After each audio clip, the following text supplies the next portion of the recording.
nail technician dyan, order na kayo ng helmet na ganito kasi daw mas malinaw daw sa mata kaysa magsalamin kayo. Safety pa yung helmet. Magamit nyo pa pag maglakad kayo sa daan.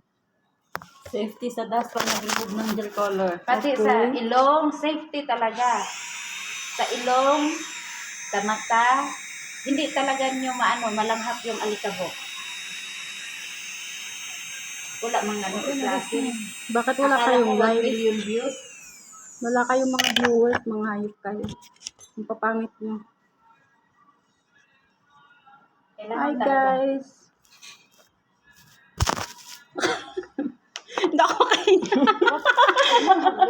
Tabunan mo yung hubo. Yung kamay mo. Alikabukan. Okay guys. Magbe-base na tayo.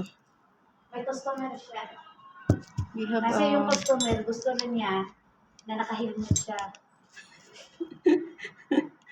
Ayaw ng customer magpagawa kung hindi siya magsuot ng helmet.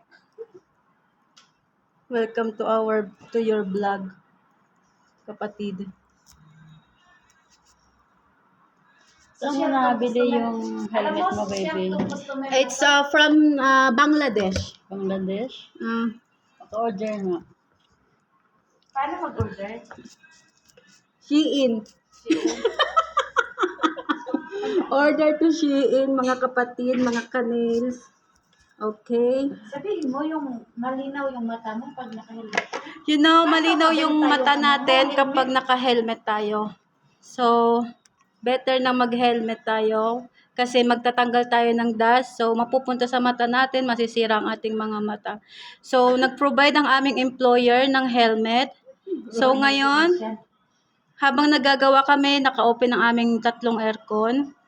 Kasi mainit ang panahon ngayon dito sa Jordan. Tapos mag-helmet ka pa. So, naka-open lahat yung aircon namin. Kasi mayaman yung amo namin eh. May aircon yung helmet mo sa loob. May aircon din po tong helmet na to. Na-order ko po siya sa Shein from Bangladesh. Shein from Bangladesh. So, kahit sino, kapatid, pwedeng umorder. Tawagan nyo lang po ako sa 0780 Wag mo nang yung number mo. 0999 tunog-tunog. Tunog-tunog daw. Tunog-tunog na yung order nyo. Hindi. I-promote mo yung helmet mo para madaming This is Ibo. See? Hindi naman Ibo yan. Ibon! Ibon! Ibon dito. Mga ibon. Bago tinatawagan na kayo. Alam ka, baka mag-order na yan. Ilista mo na.